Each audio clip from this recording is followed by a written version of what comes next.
பழவேற்காடு புனித மகிமை மாதா 547வது தேர்பவனி கோலாகலமாக நடைபெற்றது. 50,000த்திற்கும் மேற்பட்ட கிறிஸ்தவர்கள் கலந்து கொண்டு வழிபாடு செய்தனர்.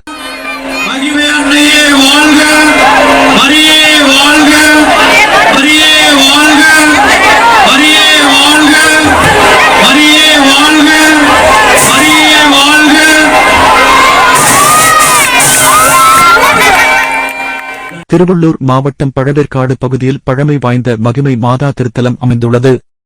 வருடா வருடம் மகிமை மாதா கொடியேற்றமும் தேர் பவனி நடைபெறுவது வழக்கம். இந்த ஆண்டு கடந்த 24ஆம் தேதி கொடியேற்றத்துடன் துவங்கிய திருவிழாவானது 10 நாட்கள் நடைபெறும்.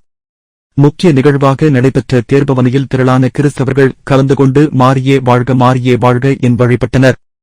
புனித மகிமை மாதா திருத்தலத்தின் திருத்தல அதிபர் பர்கிஸ் ரோசாரியோ தேரில் மகிமை மாதா ஒருவர் சிலையை தேரில் அமைத்து எழுந்தருள கோட்டைக்குப்பம், அம்பேத்கர் நகர், ஆண்டிக்குப்பம் வழியாக சுமார் 2 கிலோமீட்டர் தொலைவிற்கு தொழிலையே தேர் சென்றது. மாதா தேருடன் இயேசுபிரான், சூசையப்பர் தேர் உள்ளிட்ட 7 தேர்கள் பவனி சுமார் கோவில் வளாகத்தில் இருந்து 2 கிலோமீட்டர் தொலைவிற்கு சுற்றுவட்டார பகுதிகளில் திரளான கிறிஸ்தவர்கள் பொதுமக்கள் குடும்பத்தினருடன் கலந்து கொண்டனர். நிகழ்ச்சியில் கண்களை கவரும் அளவிற்கு வண்ண வண்ண வேடிக்கைகளை ஆலய நிர்வாகம் சார்பில் ஏற்பாடுகள் செய்யப்பட்டுள்ளன. இந்த விழாவில் மக்கள் பாதுகாப்பு கருதி ஏராளமான 100க்கும் மேற்பட்ட போலீசார் பாதுகாப்பு பணியில் ஈடுபட்டிருந்தனர்.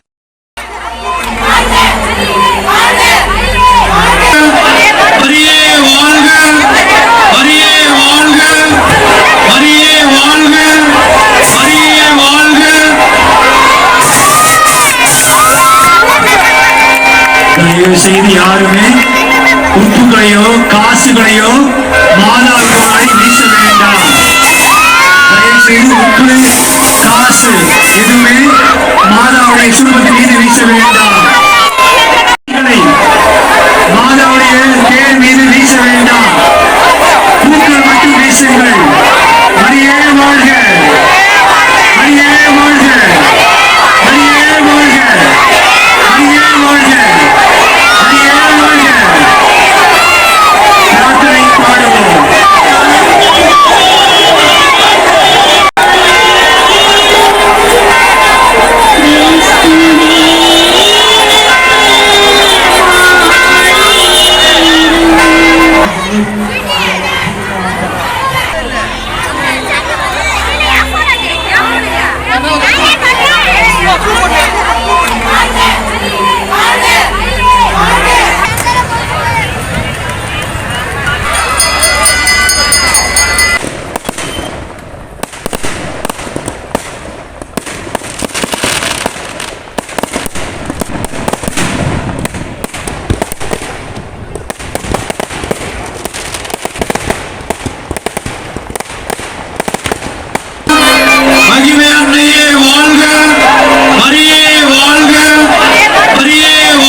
தயவு செய்து யாருமே உப்புகளையோ காசுகளையோ மாதாவுக்கு வீச வேண்டாம்.